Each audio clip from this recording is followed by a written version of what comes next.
Welcome everyone to the show, Combustible Elements, real talk for real people. Here we try to put different ideas and perspectives together in a pot, heat it up, and get an explosion of knowledge and understanding. We understand that problems can only be fixed starting from the bottom to the top, building a great foundation for change and improvement. I'm Big Mel, and I'm joined by Ruben, aka the Monarch, and Aaron, the Hitman. Let's get started. Once again, we're back. Combustible Elements. I'm Big Mel. I'm joined by Aaron the Hitman, Ruben the Monarch. We're going to try to be a little bit more current today. We're going to talk about the Olympics. That's the big story in the world as far as I'm concerned. It's so engaging to watch people. They spend their whole life trying to master a trade. And then they come out, and this is where they can show the world that they're the best. You know, this is where they can rise up if they weren't considered the best before this event and show that they are the best and immortalize themselves. So, guys, how do you feel about the Olympics? I'm jacked up for the Olympics. I mean, I don't know. I don't think the Olympics is for me this year as good as it was in the previous years, but that's just my opinion. So, why is that? So, well, I actually started. I found out a couple more events that was in the Olympics that I didn't know was in there before, like archery. That sport is actually crazy. Archery is pretty good, but like I don't know, it's not as I don't feel like it's as competitive as it was in the previous years.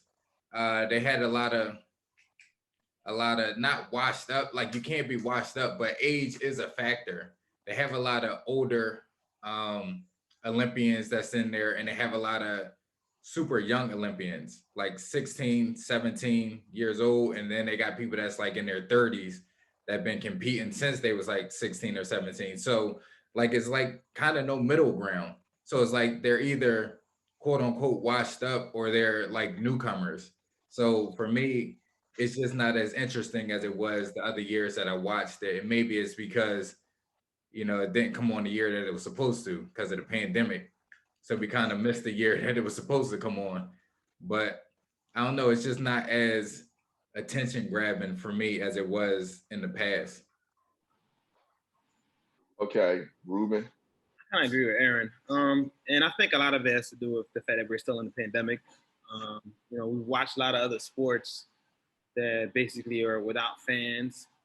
I mean, I think basketball and football started allowing fans. I know when the playoffs are going on, the Sixers were in the playoffs and they had fans. A couple other teams had fans. So with the Olympics, being in Japan and everything, they still not allowing any fans out there. So like I had a friend of mine that had tickets to the Olympics, had it going on last year, but since it's happening this year, he didn't go because they weren't allowing anybody from the outside of Japan to be, part of the general public and everything. So I think it's I do agree that it's not as attention grabbing. And personally for me, I haven't been watching as much TV as I was watching prior to the pandemic and everything. So I'm not even really like that tuned in. Okay, so I'm going to make some comments on what you guys said. I agree with you on the pandemic thing, but we'll touch on that last. For the archery, I've always loved that sport, watching it, Aaron. I was surprised because one of the best in the world was this lady from India, and she was crushing people, but she just faltered. She just faltered. She was shooting all tens, and then she started shooting like sevens and eights, eight, eight, eight. So archery, I was always those little crazy sports, and even on the Winter Olympics, they got something with a guy like skis and he's shooting targets with a shotgun while Yeah, he on skis. And yeah. I'm just in awe in some of these sports. Like, how can you do that? So it's hard enough to shoot a still target, let alone a moving target, while you're the person that's moving. Um, I just wanted to comment on that. I love that sport. I actually look for it. The age difference. I don't think that's anything new. You always have athletes that transcend time. When they should be breaking down, they don't. I think the gymnasts, they had some lady that was like damn near 40 and she was still competing in the last Olympics. I can't think of her name. Um, no, I can't think of her name, but I mean, the longevity of athletes, we're going to see more of that, just like we see it in regular sports over here. We're going to see it in Olympic sports because sports nutrition, sports medicine, all these sports understanding is so much better than it was. Like a lot of athletes, when they hit their 30s, even the professionals, their career was done. Not anymore. They're doing a much better job at creating longevity in a lot of sports. Now, Oh, go ahead, go ahead. did you want to comment on that? Yeah, because we are making breakthroughs in sports medicine as far as keeping our bodies healthier, but we are failing. Obviously, we're going to talk about it later, but we're failing as far as the mental aspect of it. Like everybody focuses so much on our bodies being optimal, and of course, all three of us played sports, and we're in the gym. We try to take care of our body, but a lot of people fail to realize when you're an elite athlete, a lot of mental stress is put on you. It's not just physical. We just see the physical because they're showing us their physical abilities, but we lack to understand the mental diminishing the mental punishment that people can take being in the limelight or being having to put their body through the stresses that they put it through. So we are making leaps and bounds for physical accomplishments in sports medicine, but we do need to focus somewhat on the mental aspect of it as well. We're definitely going to talk about the mental aspect because that was destined to be in this conversation. We're going to give a big part of our time. I'm going to ask you one more question before we dive into that and the pandemic, because I think the two things are really connected, and I think a lot of people are not seeing the connection. I don't understand why.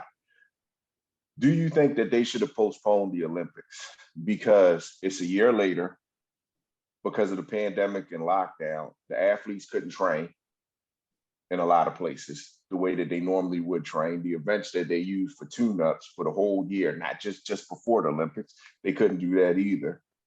Do you think that the Olympics should have been canceled? I'm gonna say no because oh, go ahead, Ruben. No, you can go. I would say no because they should have still been able to train. I mean, of course, you didn't have like the worlds where you compete with some of the other great athletes, but you can still train. Like even fighters was still training. Like they just wasn't training at the capacity. They probably wasn't cross training with other gyms and things like that, but they still had the ability to train. Like swimming, what would be the holdup of you jumping in the pool and doing your laps? I don't know what it takes preparing for swimming or even track and field. You outside, like I don't understand.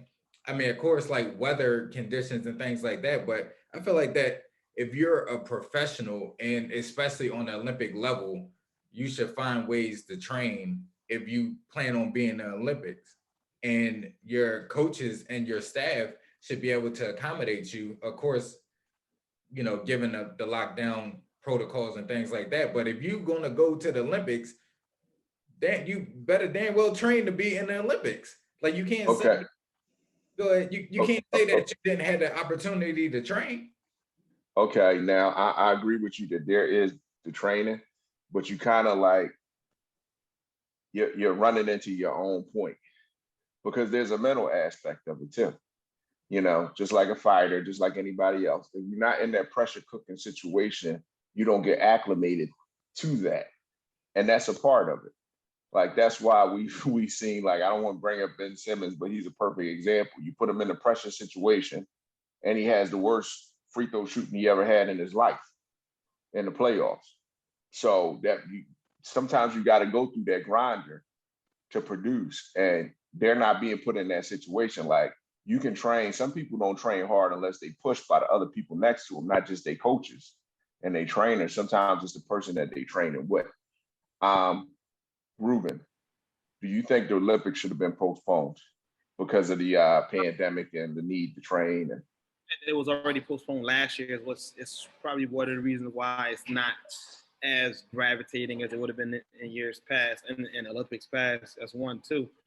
You know, like Aaron already mentioned, like father time is waits for no man. So as an athlete of any kind, you know, anytime you got to take unnecessary time off or you're away from the sport that you train and you love and you know you done give your life for, that's a year you're not gonna get back. You know, realistically, even with all the best advancements, you know, and different ways we got to maintain and keep our bodies. And LeBron, you know, being the supreme athlete that he is, he's shown the world that you could play 18 years, 19 years, and still play at an extremely high level. Like he's, you know, the only other player who has played at the level that he's played for as long as he did is got to be Kareem Abdul-Jabbar because he played 20 years and he played, you know, he's still the leading scorer, but you know, and I want to say he was an Olympian at one point because I do believe he should have a ring as far as Olympics is concerned in basketball. I could be wrong, but I want to believe he played for the USA back in the 70s or the 80s when he played. But the point is, if you don't play in your prime, are you missing your prime because you know something unfortunate like the pandemic? You don't get that year back. So if they extend it for another year or two, you know, an athlete who's already in their 30s, that's their career right there. That's it. There's no. The Olympics is every 4 years. If you don't get to play now, after already not doing it last year, what you gonna wait till 2024? that's over by now. That's over for a lot of folks, man. Like if you're already 33, 34, you gotta wait 4 more years. That puts you at 39, 40, 37. Like, you know, that's age. There's random injuries. You know, there's life. Like it's you gotta have it now.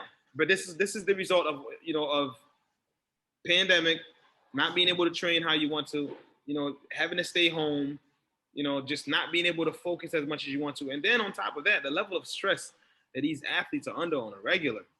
You know, now you add that to the fact that like they have to go out there and they have to be without a lot of the people that they usually need or are required to keep themselves at peak possible mental shape and physical shape so they can perform their best as the Olympian athletes that they are. This is the result. You're not gonna get this. Everyone is not on their best right now. It's just that simple. Some of them are, but majority of the people that are there are not on their best. That's why you got like people like Simone Biles. Is, you know, she's bowing out because and you know mental issues. Novak Djokovic, you know, made the mistake of talking about her and saying, you know what, you know, this is a high pressure situation. You should know how to deal with it as an athlete and blah blah blah. Followed the very next game, you know, he's breaking his brackets. He's throwing temper tantrums. The pressure's getting to everybody. So waiting. okay, we're going to talk about Simone.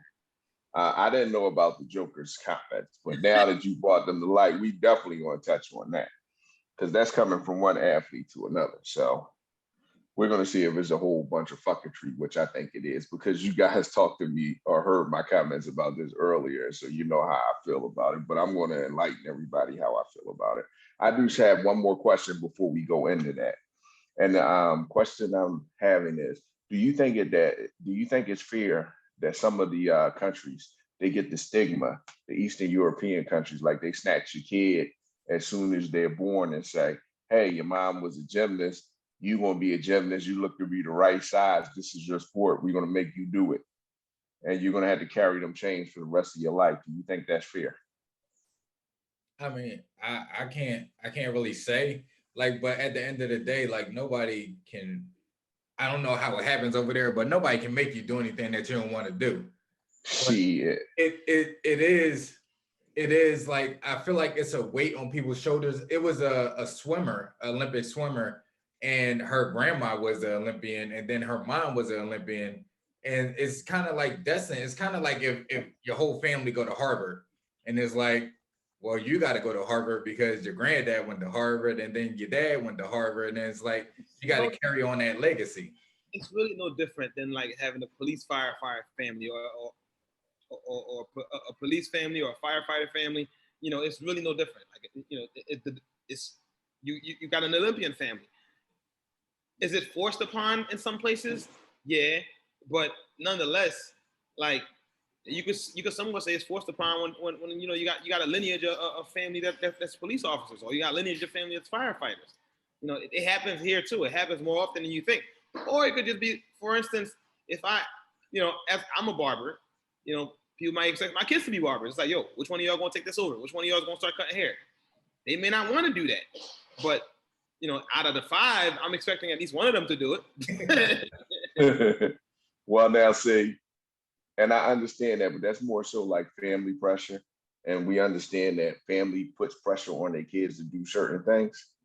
But it's one thing for your family to put that pressure on you. You want to be or carry that family legacy and you accept that pressure. And it's another thing to sit down there and you say to you, somebody else comes in your door and say, this is what your child is going to do. And they're going to take the next 16 to 17 years of their life to do it. So I think that's a major difference. I don't know if that's always a bad thing, because some people, they end up doing those sports and they end up getting everything they ever wanted out of life from doing those sports, but it wasn't really their choice. But the point I'm making, a lot of times, like you said, families put pressure on you. You got an Olympic family, you got a sports family. People expect you to do certain things. Also, I want to point out the only thing that I don't like about the Olympics is a lot of those countries, they have the best athletes in the world. They let them compete in the Olympics, but they don't always let them compete outside the Olympics. Like there was a great Cuban boxer, and I can't think of his name, and he was in the Olympics for 20 years, and he literally beat the shit out of every heavyweight that came across. I mean, the man had like one loss in the years that he fought, maybe two, I think, but he was just like a beast. After the first 10 years, they wouldn't even let him come out of Cuba without a detail, because they knew if he got the chance, he was going to fight so he could make some money. You know what I mean? Instead of just fighting for the country and being a hero on the island, he could have made millions of dollars. They were throwing his name around with likes of Muhammad Ali and Larry Holmes. Damn, I can't. I hope his name pops in my head before the end of this recording. But to our next point, the mental in the pandemic, and Ruben said it, and I'm gonna reiterate that before I ask you your opinions of it. You know, you get these athletes and you come to have a support system. And I'm listening to everybody, and they cannot understand how these athletes can't compete, or they're running into these anxiety issues or mental issues because they don't have that support people around. They can't have that support person around them because of the pandemic. And they don't understand why they still can't compete, or they use words like they're soft. When people raise their kids, if you're a good parent, you know, you have your kids in extracurricular activities and you go support your kids, right? So that's when the support system starts, when they're kids. And then they progress through their life, and then they find that either it's the parents or a loved one or whatever, a teammate, a coach, that may be the guy to sweep the floors, make you feel better, so you bring them to all your stuff because they say the right things. And for people to say, and we'll say Naomi Osaka and Simone Biles, because they saw when they say, listen, I'm having problems and this is not good for me. Naomi, she said, I can't keep doing these interviews after every match. I just can't do it after every match because the way it's affecting me mentally, it's like a hazard to my body, my anxieties. And they find her. She told them, and she skipped it. They find her, and then she skipped Wimbledon too, and withdrew from the French Open right there. So they were saying, well, we don't care about how you feel. We just gonna hit you in your purse. That was WTP tennis opportunity to say we're going to address this problem, and we know it's a problem. In gymnastics, everybody that did an interview about Simone Biles, that knew Simone Biles, said she had a hard time dealing with the pressure and anxieties. So this was not a secret. But then they used the word soft where she's concerned. So how do you feel about people's opinion about athletes not doing stuff when they can't even get off the couch and try to change their own life. Let's start with you, Aaron. Well, that was going to be my point. Like, because a lot of people that have opinions about it are people that aren't athletes, and especially an athlete that's at the Olympian level. Like, you don't know what type of pressure they go through. You don't know what type of mindset they have. But at the same time, nobody in America, I will hope, is not forcing these people to be Olympians. So if you know that you have extreme anxiety, if you know that you have a mental disorder or a mental deficiency in some way, shape, or form, then you need to get that addressed prior to the Olympics or prior to competing.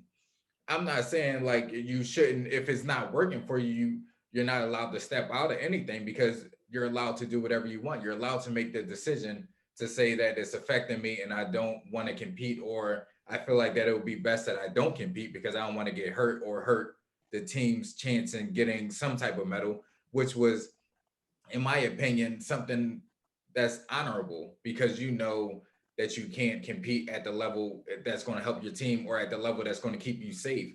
But at the same time, if you know that you have these disorders, you should get ahead of it. You shouldn't wait until it affects you tremendously to start trying to point it out. And I think that the coaches and her friends and family that know that she had a disorder or high anxiety should have had things in place to help her with that. As far as the tennis player, I didn't hear anything about it until you said it. But I mean, these tennis players or people are under contract. Like, what's his name? The running back that never really did an interview, but did all of his interviews. He ran for the Seahawks. Again, Marshawn Lynch. Like, he's under contract to do these interviews. Like, it's in his contract to do interviews. He went to the interviews. He didn't really answer any of the questions, but he fulfilled his contract by Fine. huh? Yeah. He fulfilled it. He fulfilled his contract by going and being in the interviews. Like, if you're a pro athlete, you're under contract. And if the interviews after every match or after every set or after anything is in the contract, then you have to honor it, because that's what you signed up for. Okay, before you jump in, Ruben, I'm gonna go back with Aaron. Okay, let's start with number one. You said that it should be things in place. If you catch gangrene or some old shit, you twist the ankle, you can practice, you can train your body the right way, and stuff pop up, and a physical thing takes you out of doing something. So why can't the mental be like that? We don't know enough about mental illness to say that the treatment that she was getting was the best treatment or the treatment wasn't working. She was obviously competing for a number of years, so the treatment she was doing was working.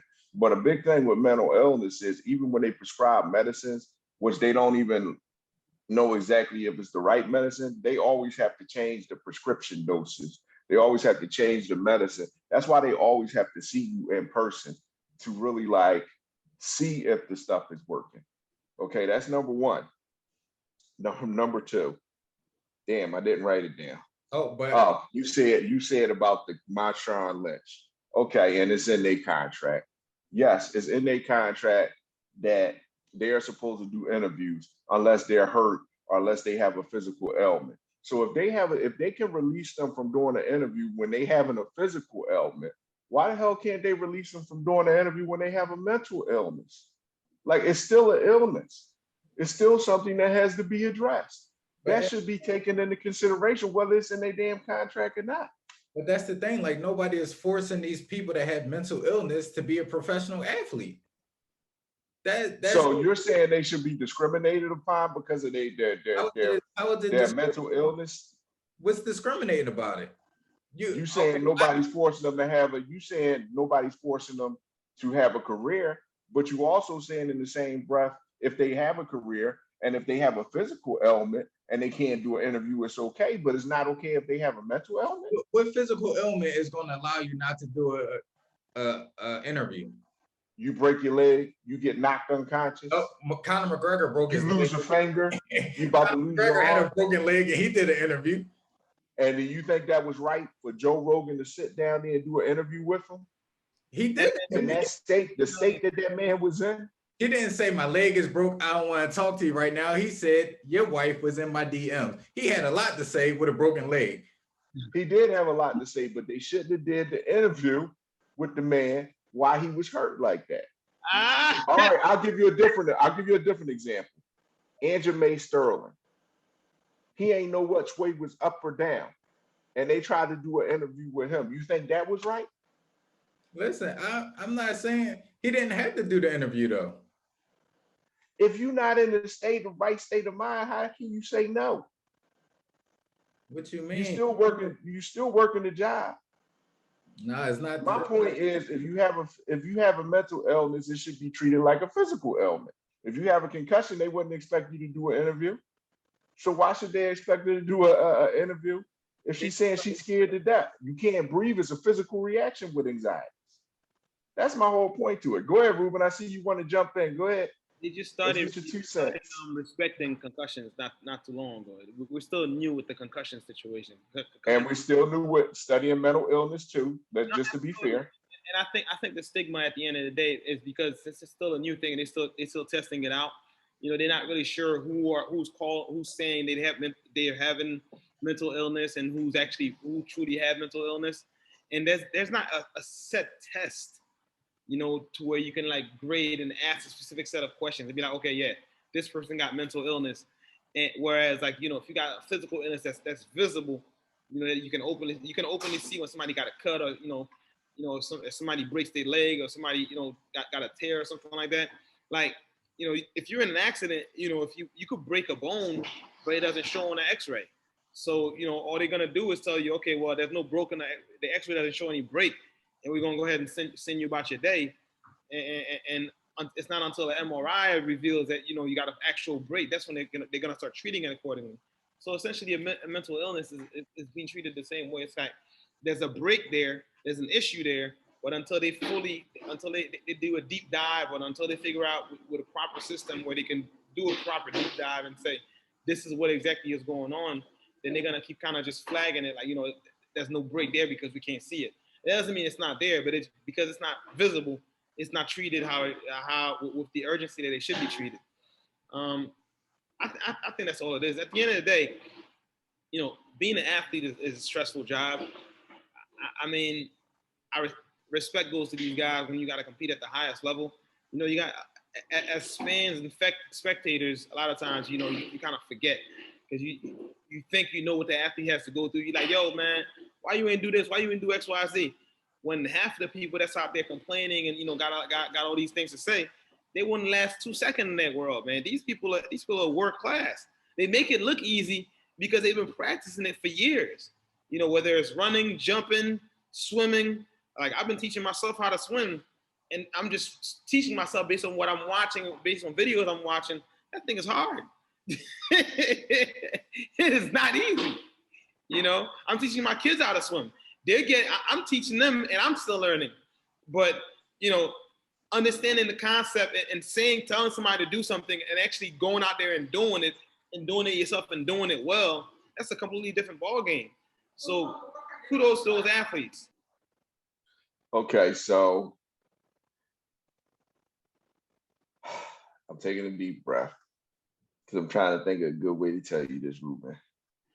If you're teaching yourself how to swim, don't teach your kids how to swim. Pay somebody that knows how to swim to teach your kids how to swim. All right? Don't do it. They got life jackets on. They're not gonna drown. That's not the point. They got life jackets on. Let them learn from a professional so that they don't have them life jackets on and they think that it's going to work. The concept of swimming is still basic at the end of the day. You kick your feet, you move your arms. That's not all the stuff you do. I mean, that's just how you start. That's the basics. I'm talking about as far as like most people are not spectacular swimmers. You know the basics. You move your arms, you kick your feet, and you know, if you feel like you're drowning, don't panic. Because that's really what it comes down to. Don't you gonna be in the news, dog. Like listen, I started taking swimming classes like 2 years ago, right? And I thought like you like give me a noodle. The noodle wasn't big enough to keep me up. I had to have two. Um, you have to kick your legs, yes, but you got to keep them together. You got to kick them a certain way. You do have to like they teach you the I don't want to say the backstroke. I forget what they call it, but they teach you the basic way. And then you got to do your arms a certain way and push the water. You got to pop up through the water, make sure you take a breath there. It's a whole lot of shit going on all at once. Tread water, and do the doggy paddle. Do I know how? No, yeah, I'm talking about as far as what you learn. You learn how to tread water. No, they teach you that shit. They want you to learn how to swim first. They figure once you learn how to swim, you'll learn how to do all the other stuff. But this is professionals teaching you how to swim, and they got a program. So you probably put the life jackets on them and said, let me teach you how to doggy paddle. But you don't know how to doggy paddle. But no, let's leave this alone. Let's leave this alone. We're gonna go, this is a whole you're parenting, bro. So at least I'm not just throwing them in the water and say go figure it out. Are you throwing them in the water with a you pretty much are though, because you haven't figured it out. But they got a life jacket on, and I'm figuring it out with them. It's all good. We're at the Y. They be watching me. I'll be watching them. It's good. So we're gonna go into, because I got requested to go into who's to blame earlier, so everybody can have some interaction. So we're gonna go into that today, and I think the topic we're gonna have is who is to blame about the small by scale excitement for the Olympics this year. Who's or what to blame? Let's start with Aaron. You've been quiet for a while. We had to blame anybody. No. I know you get ready to blame the family, but you can't really blame the family on this one. The family. He was getting ready to blame the athlete's family for not addressing the problems before, but I just ignored that one too. That is what that is their fault. But anyway, who's to blame? Who's to blame? We can't blame a general person because we don't know. It's only speculation of who leaked the coronavirus. But the pandemic is to blame if you had to blame anybody or anything, because I don't want to necessarily blame the Olympians because they should have still been prepared, because you still an Olympian, so you should always be prepared to jump in there no matter what's happening. But because it was delayed, I know that can knock people off of their square, that can get people frazzled mentally and emotionally. So it was the pandemic that knocked everything out of whack, and we had to hold off a year. So yeah, I'm gonna blame the pandemic. Okay, Ruben. So I guess I got to go with Aaron and blaming the pandemic, because I thought you was gonna say I got to go with Aaron and blame the family. Go ahead. I mean, I can't blame the family. I could blame the governments, but I can't blame the family. No, I mean the pandemic just put everything in perspective, and it screwed everything up all at the same time. What it put in perspective is like, there are more important things in sports. There are more important things in entertainment. There are more important things, than the things that we thought was important prior to last year. So, yes, as an athlete, you sit there and you train and you get yourself ready, you get your physical and your mental ready so you could compete at the highest level. But if you can't do it, and you find out you're not gonna be able to do it for a while, what does that life look like? And for some people, it was a time to like reflect and say, yo, if you're not an athlete, who are you? Find, because this happens to people once they retire. You got an athlete that's been playing a professional sport for 10 years, 11 years, sometimes 20 years. And it's like, some of them play well past the year that they're supposed to retire because they don't know how to grasp the idea of them not being that person anymore and having to be like a regular person now and having to live a regular life. So that pandemic year basically like it forced them to figure it out. And hopefully, moving forward, they'll use that as like a training way to getting back into regular society when the time does come and they have to retire. So, like I said, the pandemic is definitely to blame. It was a gift and a curse. Okay, so who do I blame for the Olympics not being as big as it usually are? Okay, I blame the pandemic with you three, but I also blame the people because I think that most people don't have a sense of what's the word I'm looking for? The sense of spirit towards their country. Like when you look at Jamaica, Chile, Dominican Republic, all those countries, they're behind their India, they're behind their athletes. Their athletes are celebrities. When we look at our athletes, we bring in everything else into the situation instead of just looking at the athletes and listen, you representing us and we are together because we are apart in this nation and not together. I think we don't throw the support behind the athletes that other countries throw behind them. We don't see the need for it in a sense because we have professional athletes over here too. So I think it's a combination of two. We have no spirit in this country, a community spirit, because a lot of times we're so far apart on certain things and we haven't fixed those problems. So that comes into my thinking when it comes to this. Now, with that being said, we're coming up on time. I think we got like what, a minute or two? We got like 2 minutes, but Good, good. I can rant now. Okay, good. Just point that out. Like some of the athletes don't even respect the country. Like some of the athletes don't even want to acknowledge that they in the Olympics for the United States. It's like I agree with you. I agree with you. I totally agree with you. You're right. It goes both ways. That door swings both ways like every other. You open it one way, it can go the other way. So I totally agree with you. You're 100% right on that. So I'm going to rant for 30 seconds, and then that's going to how the show is going to end. So I'm going to rant about Simone Biles, and I've heard people say that she's not a hero anyway. You know what I mean? So let's take away the athletic ability. Let's take away that. Let's talk about that doctor that sexually molested all those gymnasts and USA Gymnastics. Somebody had to know. Okay, she held them accountable. She's the best in the world, the best ever. So they can't run away from the situation because she's still competing.